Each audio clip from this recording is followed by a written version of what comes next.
Good evening once again, and welcome to another edition of Top 10 Worst Ofs, the very best of the worst.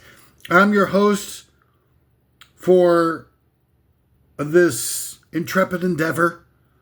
My name is Neil Beforzad, and what a pleasure, honor even, it is to be your guide for this rhapsodic, visionary quest for an unadulterated objective truth in this world. A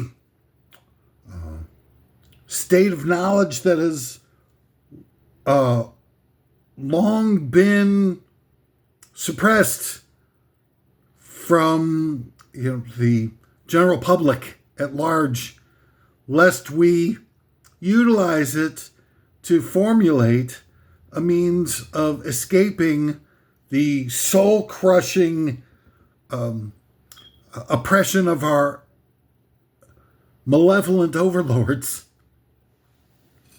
And today's top 10 worst of list is,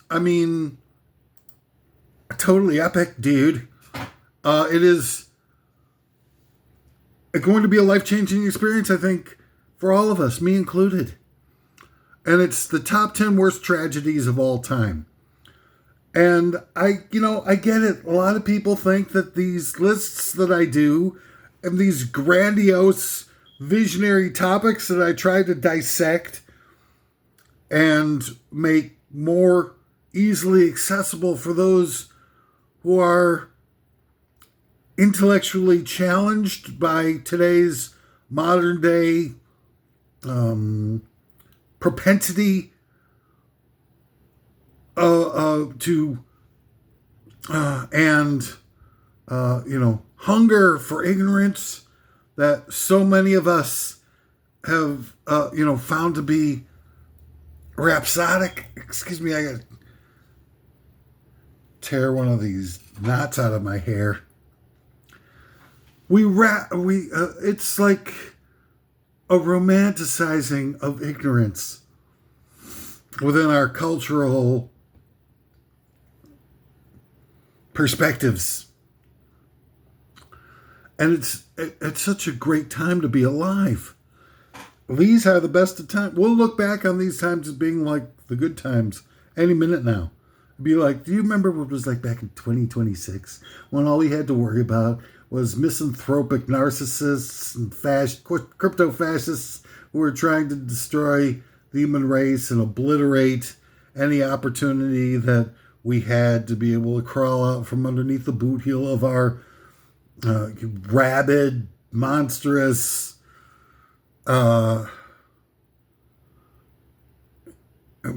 despicable monsters in charge of the world.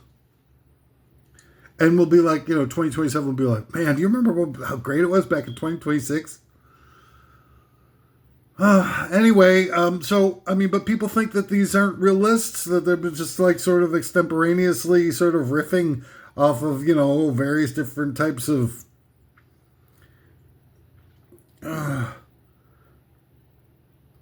hyper weirdness that I'm tripping off of. But it's not true. I actually have a whole team of former insurance salesmen who gather with me outside of the Mutual of Omaha's national headquarters building and take copious doses of Ryzen gas mixed with white phosphorus and come up with these lists.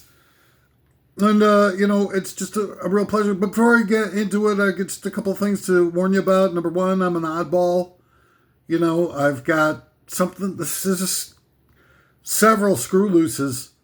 And that's to say, I'm not trying to cast aspersions or be self-effacing or anything like that. The fact of the matter is, it's really just in comparison to society at whole, where everybody sort of just will be accepting of some form of, whether it be the mainstream media or some sort of mass communications and the alternative medias that people seem to think have intellectual integrity for some unknown reason. Uh, and they're so complacent though. Once they trust the source that they're being indoctrinated by, they'll just like completely give themselves over to it, even though 100% of the time, if you're hearing about it, it's full of lies. The gatekeepers have become so great at doing their job that there's nothing that gets through anymore that doesn't serve a purpose for the agenda of the ruling elite exclusively. Sorry, not sorry. Woo. But I gotta say that despite all of that, 9 times out of 9, most of my stuff is like pretty much on the money. But I don't want you to take me at my word. I don't want you to take anybody that you are able to actually see at their word. I insist that you research it yourself. God damn it, be your own freaking fact checker. Why do you have to have everything spoon fed to you? If people say, they're running a child porno ring through the basement of a pizza joint, and you're like, that sounds logical. Benghazi.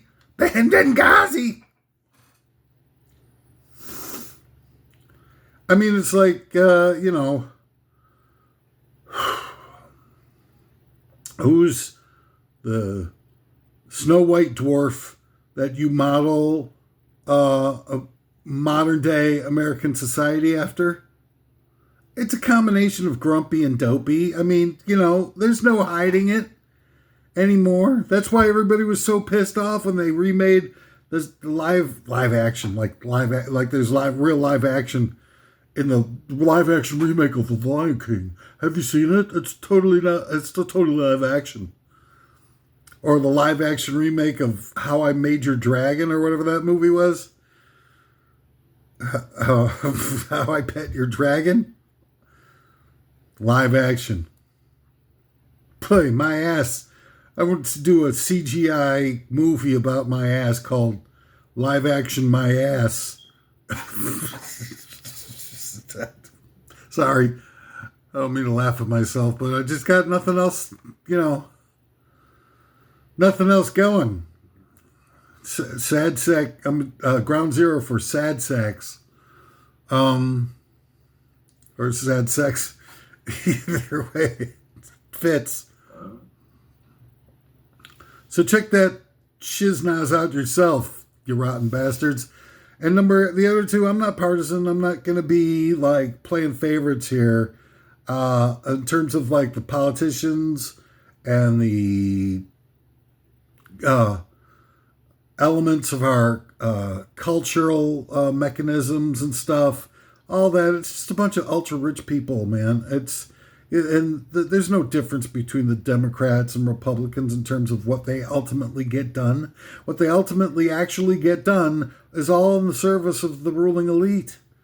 I mean, how many more decades do you have to be a dumbass before they start sweeping in and knocking on the door with the goddamn AI robots and doing a sweep through the house, making sure all the living human beings are rounded up and put into cattle cars and sent down to frickin' Central and South America, where they can be doused with, some advanced form of COVID, so that they can create open air gas chambers to exterminate the entirety of the human race. Because really, do you think you've seen billionaires here and their dribs and drabs, stuff like that? You really think they're going to be paying $8 billion separate universal basic income checks every month to the 8 billion people who are going to be put out of work by the AI cybernetic robots? Just to have us sitting around doing nothing? And Elon Musk, everything that he says is a freaking lie. And he just, recently come out saying people don't need to worry about saving for their retirement. We have plans for their retirement. We have very specific plans for their retirement. So, I mean, go ahead, keep fighting amongst yourselves, man. You're definitely serving your overlords the best possible way that you know how, or doing what comes naturally, hating everybody. Hate you. Yeah, you're doing great. Great job. A+ on all your report cards. I'll meet up with you. We'll commiserate when we get down to the South American death camps. Alrighty then. Oh, yeah, one other thing before we get on today's list. Top 10 worst tragedies of all time. We've got commercials, sponsors. Frequently, some of the best material.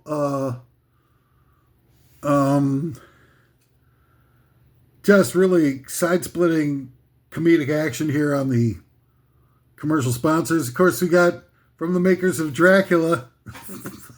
We've got Draculung. And an Aqualung with Draculas. The new release from wait, don't tell me. Judas, no. It's Jethro Tull. Jethro Tull and Judas Priest should merge. I mean, with whatever living members they still have left, and call it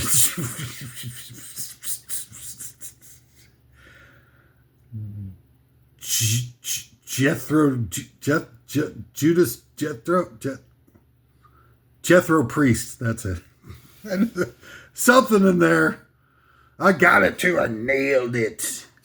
High five. Ah, too slow. From the producers of Alien vs. Predator now comes Alien vs. Predatory Lending. That one's okay. It's not as bad as it usually is. Oh, I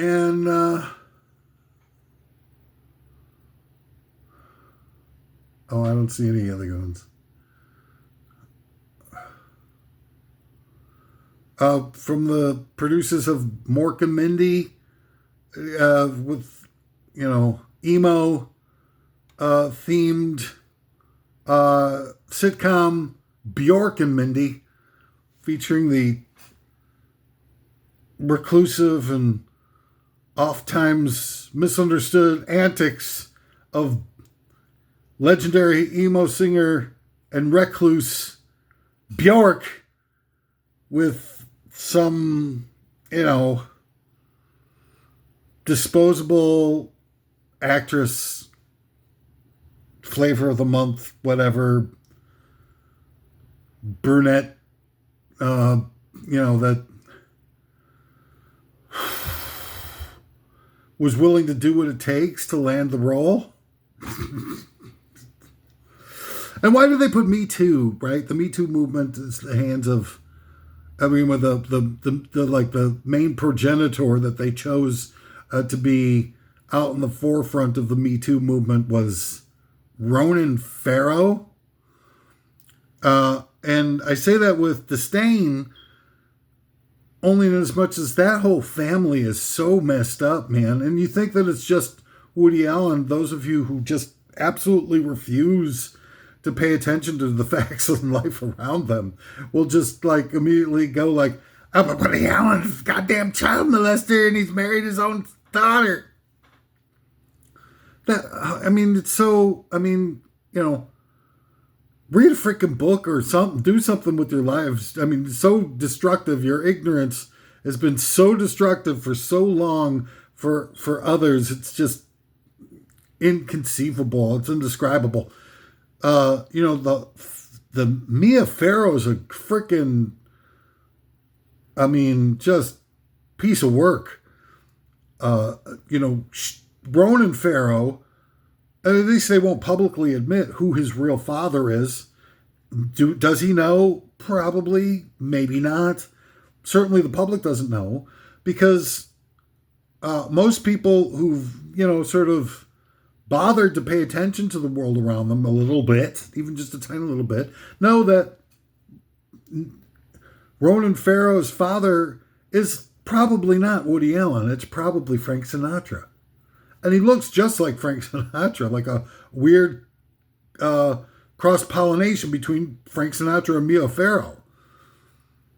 So here's a guy who either does not know who his real father is or won't share with the world who his real father is because it might do damage to his career when people find out that he's, maybe not really related to Woody Allen at all, and that, somebody was lying to them about his lineage.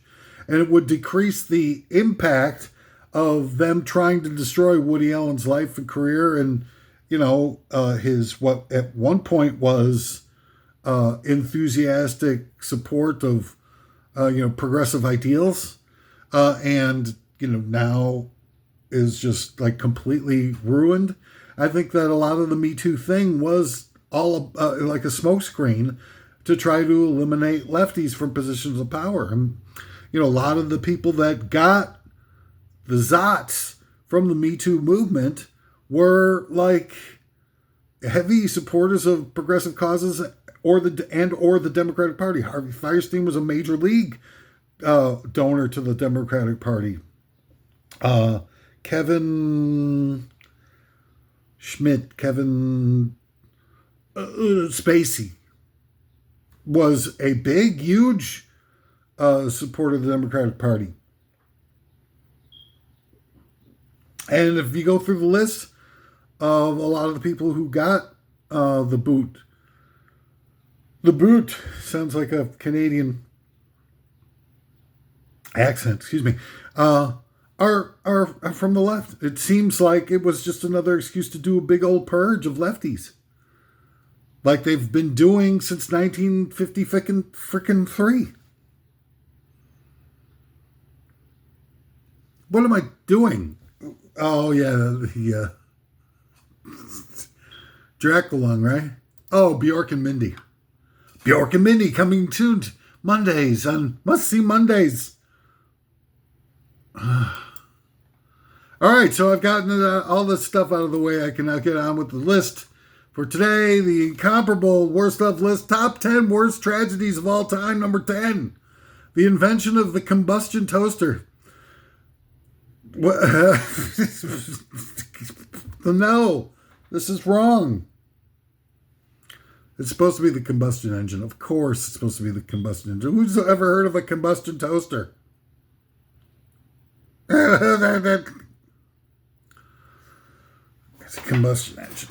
The reason why we can't get rid of the combustion engine is because that they don't care about what it's doing to the environment. It's the fact that you can't power an F-16 fighter plane or F-35s or whatever the hell they're up to these days with electric engine yet.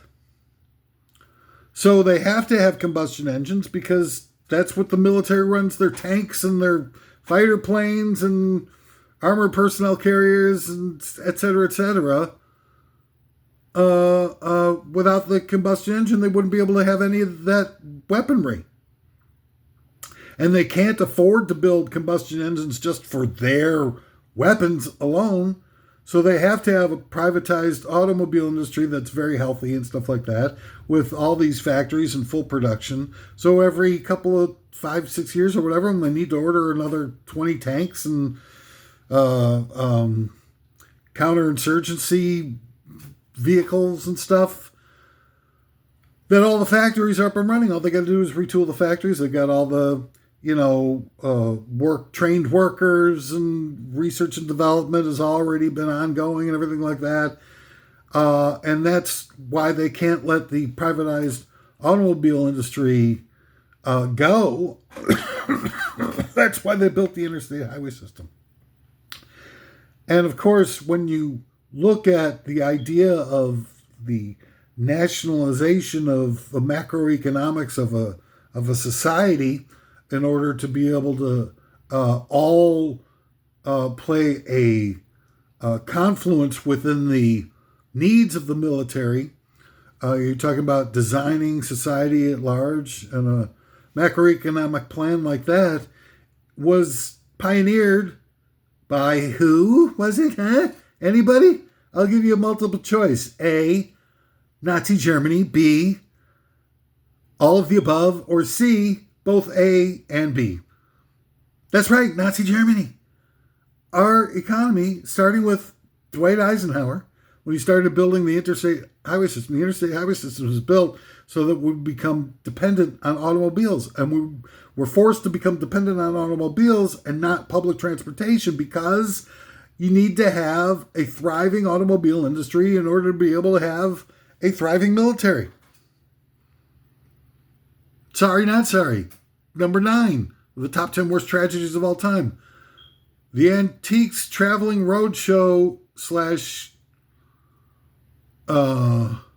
Storage Wars, I guess. I don't know. It's just a stupid little trite attempt at humor and satire. These particular shows aren't. I mean, this is a poor choice. Line number 9 is disappointing. It's beneath me. It's, I'm not that I say that I'm all that great or highfalutin or high-minded or anything like that, but I mean, I should have a better joke in slot 9. Slot 9 is a pivotal player in order to be able to set up the absurdity of the entire top 10 worst of idiom. So, I mean, I don't know what I was doing there. I must have been out to lunch or something like that when they approved number 9 for inclusion in this list. I'm sorry. I have to apologize to you. Honestly, I don't know what happened. There's a complete breakdown of quality control. I'm damn mad. I've let you down. I won't let it happen again. Number 8. And this one actually is a pertinent, super pertinent. Pull the strings. The Telecommunications Act of 1996. The worst tragedies of all time. This is signed by your pal and mine, Billy Clinton. Never saw a right-wing ruling elite agenda item that he didn't love and embrace. Fifth column operative. Turncoat. Pony Democrat. Sorry. I needed to get some cough medicine. Telecommunications Act of 1996 enabled corporations to own multiple media outlets in the same market. And the very minute he signed it, the Clear Channel swooped in, bought up 75% of the major market radio stations all throughout the country and started, changing music into nothing more than product placement mixed with social engineering, and turned all talk radio into like giant 50,000 watt blowtorches to spread the word of hate, lies, and deceit, and their poster child for all that stuff, Rush Limbaugh, who they invented, run by none other than Robert Pittman, who's one of the most evil, despicable monsters in the history of mankind, who was the first head of MTV, who indoctrinated a generation and a half to think of music as a fashion show for posers and ephemeral brainless wonders and eye candy and all that kind of garbage, and it was so much more of a prolific distributor of social engineering than Joseph Goebbels. Joseph Goebbels would pee his lederhosen in absolute, unadulterated joy if he knew of the works and effectiveness of Robert Pittman in the arena of propaganda, mind control, and social engineering. It's so far beyond the Nazis. Nazis aren't even in the same league as just Robert Pittman, let alone, all the various different avenues that have been compromising our souls for decades now. Of course, you've got Rupert Murdoch, a.k.a. Hitler Jr., who's been spreading lies and propaganda at levels that would make William Randolph Hearst and Joseph Pulitzer go powy in their adult protective diapers. Um, all right, so top 10 worst tragedies of all time. Number 7, the Jonas Brothers. Right, and it's not just the Jonas Brothers. It's all of Disney, really. Everything that they pretty much ever done. Everything from, the boy who was a computer or whatever, all those early sort of live action movies that they did in like the 60s and 70s. The Apple Dumpling Gang, what a bunch of, they're just like, who's buying this stuff, man? What kind of infantile morons? Well, I guess you don't have any other alternatives. What, beyond Disney, what do you have that's actually sort of righteous that you can be family fair? When you have a culture that's dominated by movies that have kill counts between 1 and 200 people, movies that glorify drug use, movies that glorify violence, movies that glorify underage drinking and partying, movies that glorify war, and movies that are nothing more than infomercials disguised as movies, movies that are prolific spreaders of hate and prejudice. The only reason that Disney survived through all those years was because they were the only game in town that wasn't, conspicuously hateful. But they were hateful in the same sort of vein because they were creating so much phoniness and so much degradation of the human condition. Hannah Montana's and Lumpy and Dumpy, wherever all these shows that they do,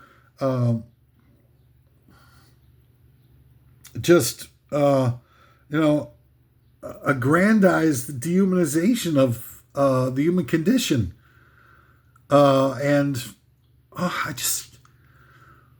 Jonas Brothers, just looking at them, it just feels so inhuman to me. Something is wrong. There's such a disconnect that somebody would say, let's choose these guys because there's no talent involved there. Zero talent. It's just this sort of creepy, sort of talentless celebutante. I don't even know, man, because they're not really sexy or attractive or talented or anything. What is the point of that? It's like, why make a show about the Kardashians? They're some of the worst people on earth. And why do people gravitate towards it and watch it and think like, what the hell? Real Housewives of Atlanta and stuff. What are you doing? Your support of all this stuff is more responsible for the world being as messed up as it is as the malefactors on the top of the food chain. Because our dollar votes are probably more effective than our political votes. And when we pay to support, all of this surface-minded garbage and neglect to support all kinds of things that can be much more enriching to our lives, teachers, local artisans, independent film and music and comedy and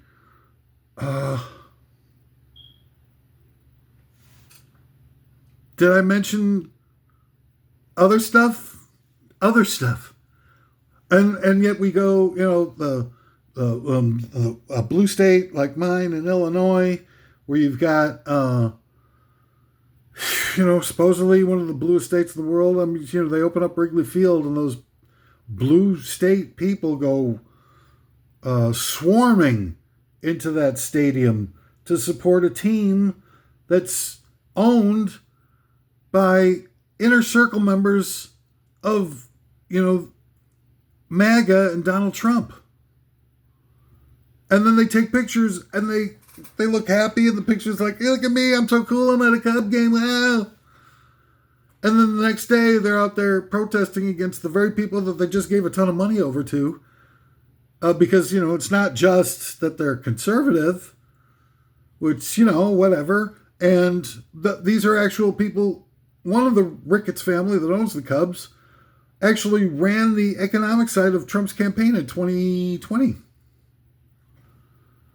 So, wait a minute. So you're blue, but you're willing to give over a ton of your disposable income over to the guys who run the campaign for somebody that you publicly, display as feeling that he's a maniac, he's destroying the world, he's a crypto-fascist, and that, his whole group of supporters are a cult.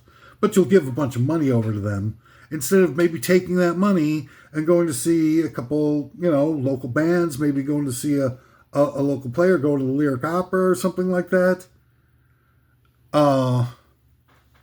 Hypocrisy.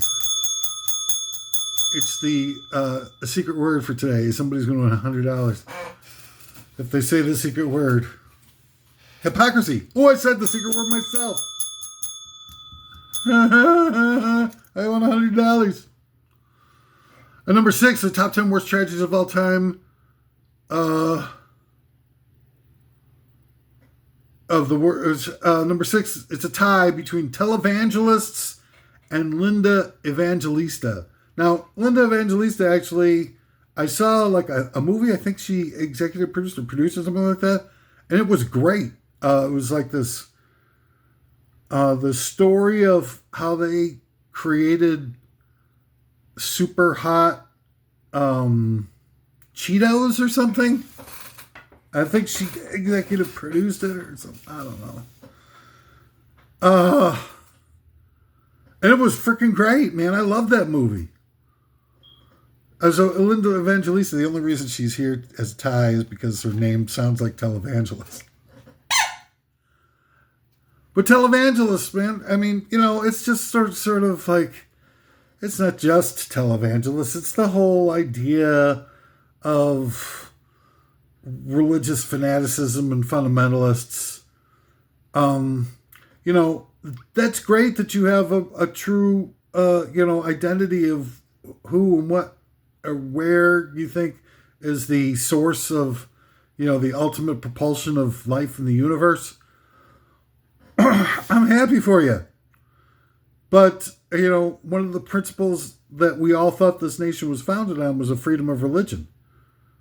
And by many estimates, and certainly seemingly by its inclusion in the Bill of Rights, even the estimates of those misfortunate founding fathers who seem to hate human beings so much and kiss the rings of the white, wealthy landowners exclusively, they still said that we have a freedom of religion here, and everybody's so, hot and bothered over trying to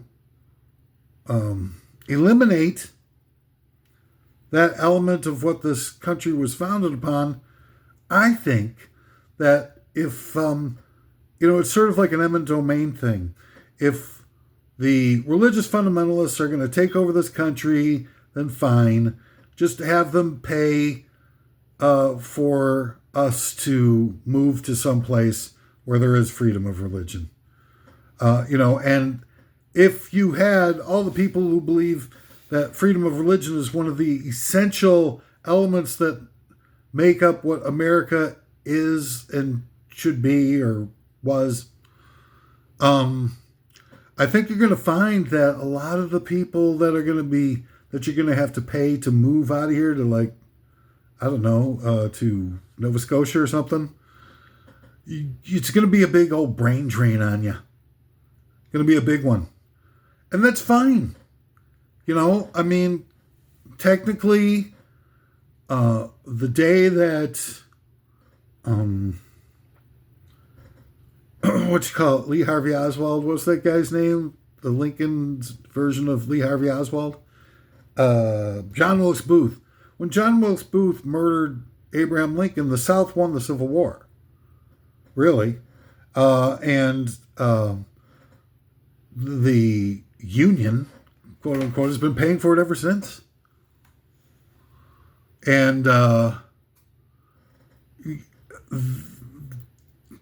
I find that mentality of forcing people to accept other people's religions as their own, forcing people to be treated inferior based on their looks or their impulsive inclinations. These things are integral parts of who they are. And if you aren't down with that, then you're the one with the problem. People, I mean, what's your favorite color? Your favorite color is, no matter what anybody says or they beat the hell out of you, say your favorite color is brown. Okay? And somebody says, no.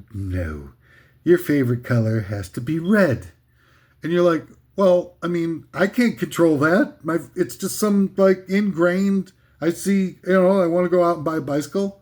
I want a brown bicycle. I want to go out and buy a pair of underwear. I buy brown underwear. It's because I don't know how to control that. It's just an impulse that just exists. You're going to have to beat the hell out of me because I can't. I mean, I'll lie to you to save my skin. But what's the point of trying to change something that is true and integral to the nature of somebody so that it becomes an impulse? People can't control impulses or modify them.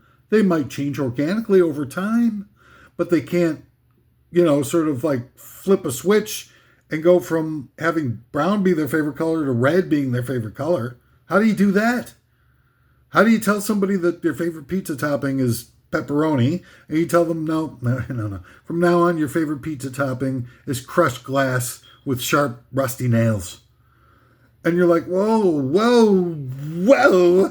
Wait a minute here. I said pepperoni.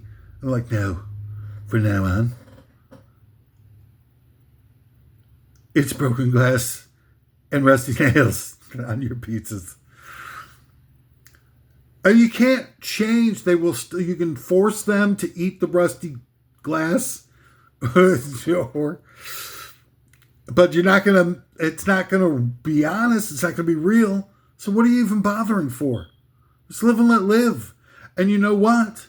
If you're really able to live like that, you never know. People might warm to you and listen to you more, and they might actually come over to your way of thinking, gravitate towards it.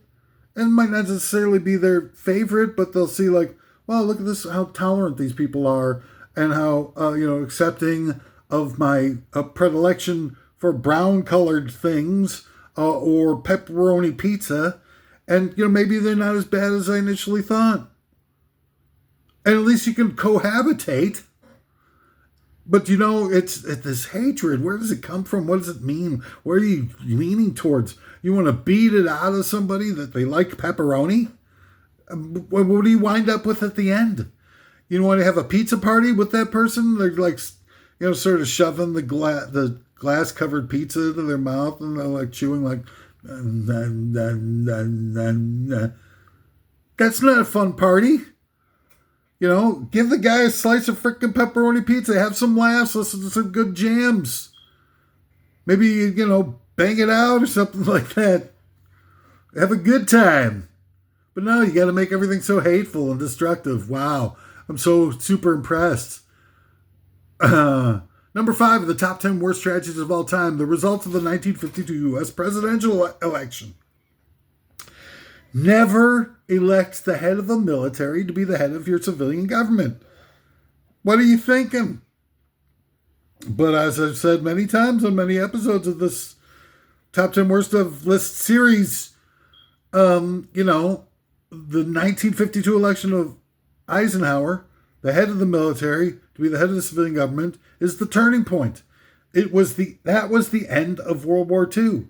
And the Nazis won because all those guys that he brought in with him were all freaking right-wing, ultra-right-wing fascists. And they created and implemented a foundational macroeconomic system that's based off of Nazi Germany's. Nazi Germany built the freaking Autobahn all over the freaking place so that they could, turn people on to having a robust automobile production industry, which in turn facilitated the less expensive manufacture of the Wehrmacht and stuff like that. And then Eisenhower gets into the office and he creates the interstate highway system. The interstate highway system just as easily could have been called Autobahn West,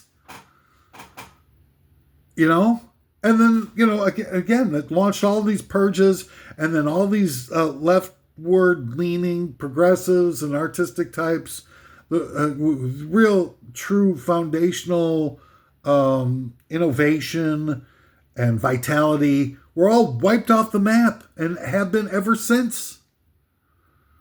That was the end of World War II. All those crypto Nazis that came over, they had Operation Paperclip and all this stuff from Prescott Bush and Allen Dulles and the Harriman family and all these people who'd funded the goddamn Cold Harbor Laboratory eugenics lab where they tried to scientifically prove that white people were the master race and all this nastiness and stuff like that, all got to be a shadow government in the United States dedicated to finishing off the job of creating an Aryan nation in this world as the indomitable power base for all of humanity right here in the United States. They couldn't do it with Nazi Germany, and they got beaten by the United States, by Franklin Delano Roosevelt and the Soviet Union. The Soviet Union, they were the real heroes of the freaking defeat of Nazi Germany. Those guys, they're freaking in Stalingrad, were eating bits and pieces of their own legs to survive in the the siege of Stalingrad. I mean, what they did to beat the Nazis is undescribable. Of course, with the U.S. monetary support and stuff like that, logistical support, and fighting them at first in Northern Africa and stopping them from getting to the oil fields of the Middle East, and then continuing on to open up a second front, in Western Europe. But it's the Soviet Union that did the heavy lifting for all that stuff. And we always forget that, the United States came in, kind of mopped up and whatnot.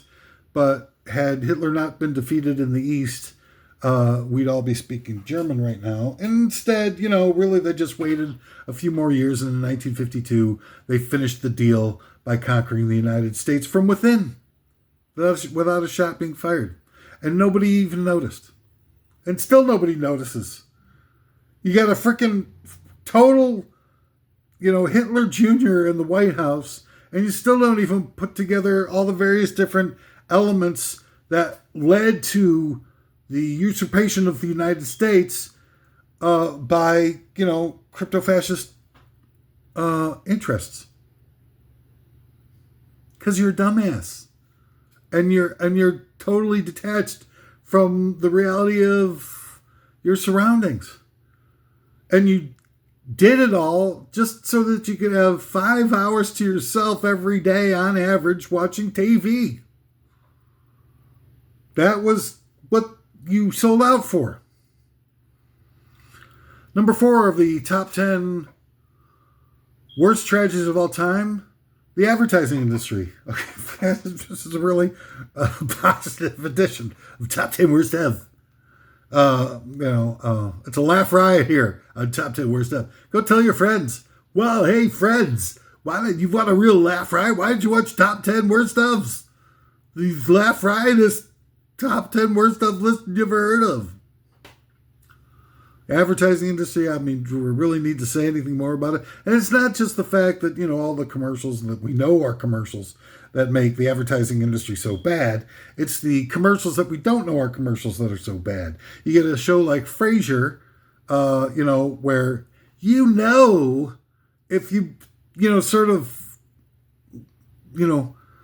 activate your mind just a tiny little bit more, you'd see that, they're in just about every scene in that show, they're either drinking wine or beer, or they're hanging out in a coffee shop. Now, of course, Seattle, where the show was, based in, was known for coffee in that era. And so, I mean, that kind of probably gave them the idea. But that some consortium of coffee growers and distributors, something like that, was probably giving them tons of money to make sure that they did lots of scenes of them drinking coffee. It's a surreptitious product placement that we don't even realize is going on. And the same thing for wine and beer. That were, every other scene, they're drinking wine or beers. It's insane. And you see it, and you're watching it during prime time, right where you get home from work, unwinding, and you see them having a little, tippling a little bit. And you're like, wow, what a great idea. Why not have a glass of wine?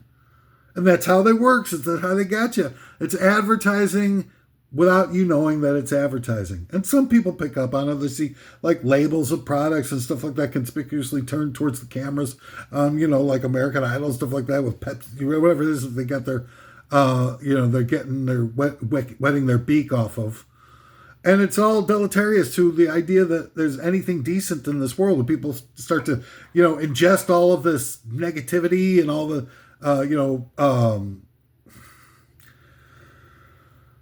impropriety and lack of any integrity whatsoever of anything, that everything's for sale. And it really does filter down to each and every individual. And I think that has a lot to do with why there's so much, shoplifting, and people just don't even really give a rat's ass about anything anymore. It's all free for all. We're just one tiny little step away from total anarchy. People just don't give a rat's ass anymore because they've been lied to, they've been cheated, they've been exploited above and beyond their capacity to be able to take anymore. So they're just, it's a complete downfall of the civilization model of this entire country. And they're egging it on. And, they're not even doing anything to try to forestall the collapse of our society. They're making it worse. And then you get, corporations who are in charge of, who own Coachella, and you have David Byrne, that freaking idiot, trying to union bust on his Broadway show and doing tributes to Filipino dictators in his Broadway musical. And you've got, it's just like everywhere you turn it, you got Taylor Swift, bubblegum music's fine, whatever, have some bubblegum music. It's not bad. It's inherently, something that appeals to a certain audience, and it should be okay. But the fact of the matter is that she had 43 different colored vinyl releases of Topical Cream Department, or whatever the album of hers was called, Dead Poets Society. 43 different colored vinyls just to put the spurs to her own fans and soak them for all the money that she possibly could. And then, every so often she'd have, a limited time release that were timed to make sure that her competitors in that market wouldn't get a number one album. She did it to Billie Eilish, and she did Charlie XC or whatever, XCX.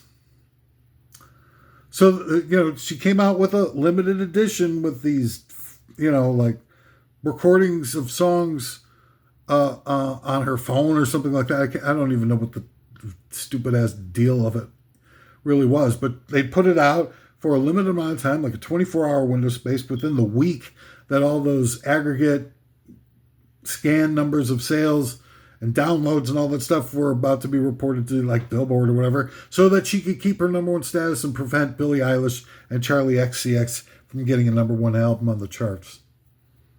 I mean, how are people supposed to feel about that? Well, you absolutely love somebody and their music and their work, and you sort of project that love onto that person, and that person comes back at you and says, you haven't given me enough of your money. That's not an artist. But it's come to typify our society. Everybody's so greedy, so aspirational towards grifting their fellow man, that it's just, and abusing others and exploiting others, and sweatshops and indentured servitude in prison systems and all that stuff. It's like 1 out of every 6 or something like that people have a prison record or arrest record in our society. 1 out of it's a crazy number. It's like 1 out of 6, 1 out of 4 once a month. So it's insane.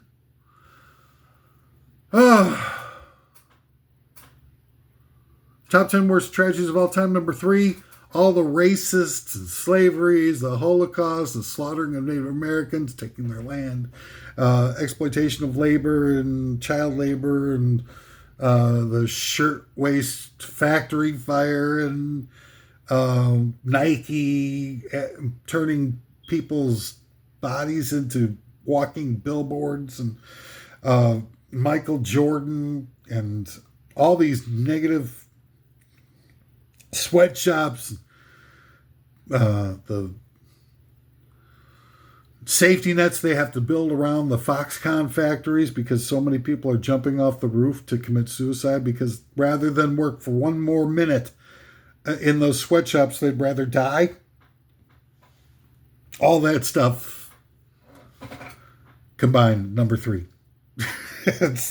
And other stuff, holocausts and blah blah blahs, all the horrors and whatnot, man's inhumanity to man, the inability of mankind, to do something to prevent, the way people accumulate large amounts of money is to have a compromised moral ethos, so that they will do anything to anyone for a fast buck. They will kill people, they will exploit them, they will enslave them, they will create phony wars. Anything they do, it doesn't even matter. They have no moral compass whatsoever. The moral compass is left the building, dude. And because of, that's the fastest pathway to becoming ultra mega, money-wise. Our inability to be able to exclude those people from the decision-making process of how our society is built and managed is where the mistakes are. At some point, we need to create a system, and it's not, they're not allowing us to know what that system could be, but there needs to be a system that allows those greedy people to go do their greedy thing, but not to control the entire society so that everybody has to play by their rules, which are, sort of anything that benefits them is okay, and everything else gets the death penalty. So, that's up to you guys. It's not communism. Communism is the same as capitalism. Ultimately, the power and wealth gets consolidated. In one version, you get the Politburo. In the other version, you get, the, the board of directors. All of it winds up consolidating wealth and power and becomes evil. Machinations of the evil power brokers that get to the top where it corrupts them completely. Number 2, the top 10 worst tragedies of all time. This is another tie for second place here. The aristocracy / the Great Compromise / the computer / Kesha. Not sure why Kesha got thrown under the bus here. Maybe it's because she just seems like so evil. I look at her face and I don't see anybody who's lived a tortured life, who's been exploited and who's been made to suffer at the hands of others. I see somebody who just like is plain old evil. I don't know. Look at her face. Maybe I'm wrong. I'm just living in a car or whatever, supposedly, and exploited by her manager. All these like sob stories and everything like that. It's like her career is driven by sob stories. I'm not sure I buy into it. I want to believe in something in this world, but I've been lied to so many times it becomes hard to believe. And I look at her and I don't see somebody who's just living on her wits, and I listen to the songs and it doesn't sound like a nice person who's trying to crawl out from underneath abuse, serial abuse, or anything like that. But anyway, the worst parts of this, obviously, the aristocracy. I mean, who needs that garbage? I really kind of summed that all up in line item number 3 from the list. The Great Compromise. It's the Senate and House of Representatives. Now, a lot of people complain about the Electoral College. I really see as the real destructive element. The Electoral College is bad enough. Not having an actual democracy here, and everybody calls it a democracy. But the Great Compromise, I think, is the worst, because now you have states like Wyoming that have 400,000 residents having the same exact power as the state of California that has 40 million. And if you really divided that power amongst the actual representation of the people in this country, you'd wind up with, a balance of, liberals over conservatives by 100 to 1. The fact of the matter is that had the low population states wound up going in a majority to the left, then you would have had that changed a long time ago. But the fact of the matter is that the game is set up for the odds to be in the House's favor, and the House in this case is the ruling elite, and they aren't going to change the game in midstream. It was created specifically to enhance and benefit the ruling elite, and they knew that going into it. The Founding Fathers were a bunch of they weren't progressives, they weren't far-sighted humanists who were trying to create a society that would benefit all and give equity to all evenly, opportunities for all equally, for the pursuit of happiness. Bah humbug to the Founding Fathers. They weren't anything like that. They were like a bunch of, the Great Compromise wasn't, that they were accommodate the smaller states by giving them a Senate with 2 representatives for each state. The Great Compromise was how compromised they were morally, that were creating these lists that had unequal representation. And while we're at it, let's talk about the frickin' presidential pardon. That's another thing that shouldn't exist. Enough with the presidential frickin' pardon. Every time they do it, whether left or right, certainly Trump has taken it to a whole new low by pardoning all the criminals from January 6th. But, Bill Clinton pardoned Mark Rich, and that was, real iffy. And there's been a lot of iffy pardons over the years. Most of the people who are getting pardoned aren't because of mistakes that have been made by lower courts or by injustices that, got people caught in the middle. It was to pardon criminals who are, donors and benefactors of the people doing the pardoning. It's ultra rich people who could afford to buy their way into being pardoned by presidents who were compromised in every way, shape, or form. Presidential pardon needs to go. And George H.W. Bush, Bush Sr., took the pardon to a point where it was treasonous, where he's pardoning all the witnesses to the frickin' Iran-Contra affair who would have had to have testified that Bush Sr. was probably the guy who's behind all of it, and not just some low-life or low-end, nondescript middle manager pencil pusher like Ollie North from the NSC. And he pardoned all the guys last minute. The special prosecutor Walsh, who conducted the investigations for Iran-Contra, said it was the greatest act of treason in American history. That he, pardoned Casper Weinberger and it's Admiral Poindexter and who was the other guy? One other guy. And of course, they all wound up getting off, and immediately following the Iran-Contra affair, uh, you know,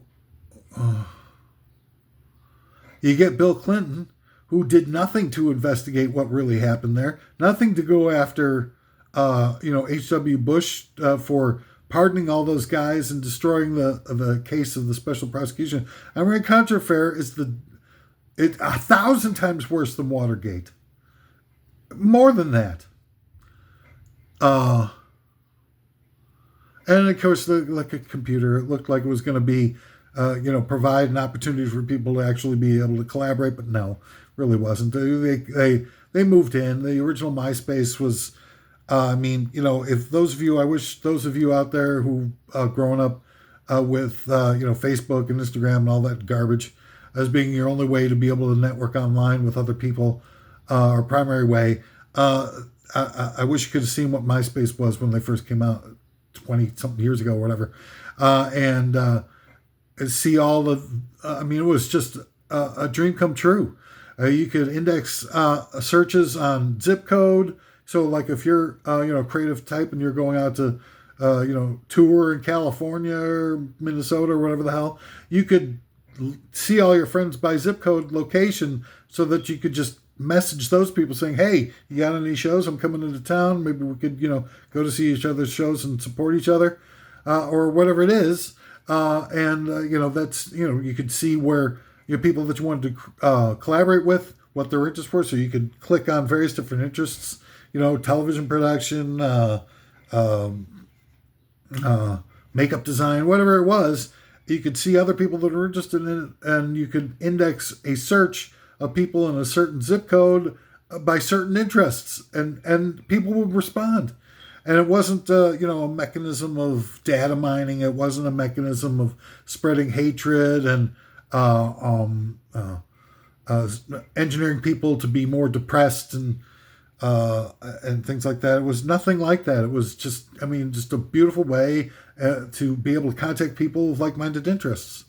And it worked like a charm. And when Rupert Murdoch bought it out, he destroyed it from within. It was built in obsolescence, and it became so bad that everybody migrated over to Facebook before they realized that was being run by one of the worst misanthropic lizard people in the history of humanity.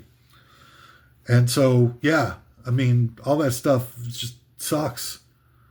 And you suck because of it. All of us. I suck. I'm the worst of everybody. Look at me.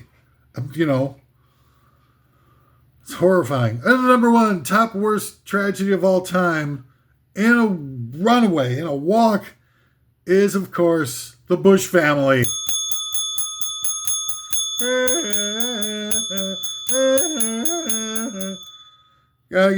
Like you go from Prescott Bush, who's probably the worst monster of them all.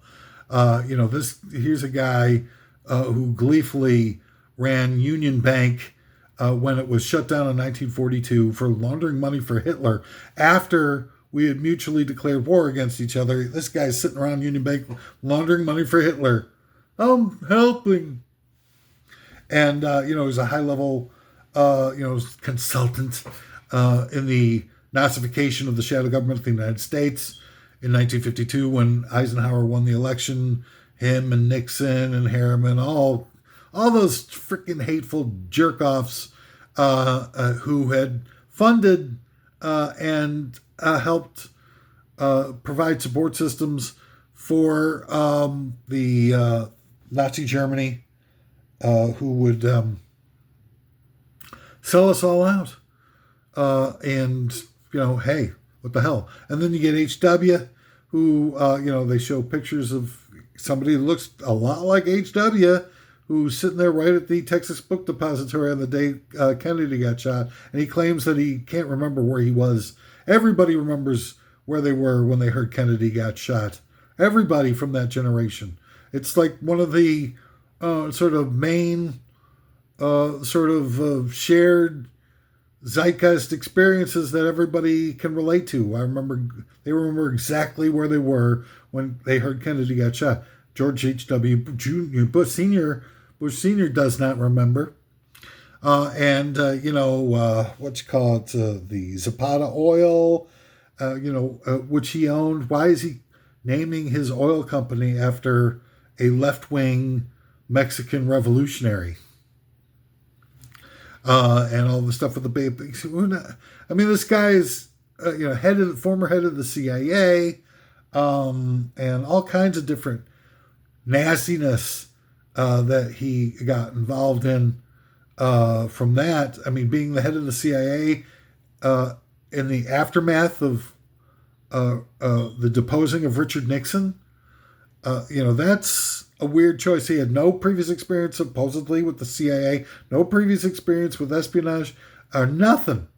Hardly any experience at all with any Washington stuff. He was like an ambassador for a while. He was like a assistant of Richard Nixon for a while, but nothing like, pencil pushing administrative capacity types of things that you need to run the business side of the CIA, and nothing apparently on the books that had to do with espionage. And yet he's made head of the CIA in the aftermath of Nixon, the most important job for the long-term cover-up of what really happened from the assassination of JFK up to and including Iran-Contra. Not Iran-Contra, I'm sorry. Up to and including Watergate. I've been and then you get Bush Jr., a 9/11 inside job guy, total blithering idiot, clearly imposed upon us to give Bush Sr. and his team another 8-year run at the head of this country so that they could finish off all the stuff they'd laid the groundwork for. Basically pulling a 1933 their own version of the 1933 burning of the Reichstag. Instead of blaming it on the communists, they blame it on Al Qaeda and stuff like that. But it created an excuse for them to descend our society into totalitarian dictatorship with instead of the Enabling Act, which is what the Nazis imposed after the burning of the Reichstag, the U.S. Bush Sr. led cabal wound up doing a switcheroo. Patriot Act. So, I mean, there you go. Bush family. Wow, what an exciting time it is to be alive. And they're going to soon, they'll be referring to this era as the top 10 worst of era. Thanks to you for being a part and making this whole endeavor so special and so rewarding. I've given up my day job now and doing top 10 worst eves full time. Thanks to you and your donations. So and for smash the like button, smash like button. And please, we've talked about the top 10 worst tragedies of all time, but what would be the worst tragedy above and beyond this top 10 here? Is if you stopped watching top 10 worst eves. What a tragedy that would be. So again, thanks for all your support. Just as a reminder, everything I've said here today is just opinions, okay? So don't get all freaked out and stuff like that. You've got your opinions, that's great. You can lash out at me if that makes you feel better about whatever damage that you're dwelling on. Great. But I would suggest, hey, here's an idea. Why don't you do your own thing with your own opinions? Now, that's the best idea I've had this whole time. But anyway, I just really want to say, I'm here for you if you want to dump your emotions in the comments and just make the most out of this opportunity for you to confront your true self and search within yourself and beyond yourself to try to find your own research as to what the objective truth is. Don't listen to me. Don't listen to any other things that you're allowed to see within our dysfunctional, abusive society. Figure it out for yourself, man. That's all this is about. It's not about you accepting what I tell you to accept or what I'm talking about as being in the fatigable truth. It's about getting you to question things for yourself and find out for yourself and get off your big fat ass and get pumped. Because this place that you think is so great is not great anymore. It never really was. There was never any opportunity for, that shining house on the hill or whatever the hell you want to call it. We never allowed for the true American experiment. It says people of all races, colors, creeds, religious persuasion, everything that could find one place where we could all live together. That was the great American experiment. If there could be true equity based on who you are, not what you are, where we could all cohabitate together, everybody from every walk of life and every economic, level or whatever you want to call it, where we could truly learn, be free, live together, and grow together. Everybody has the same sort of basic aspirations.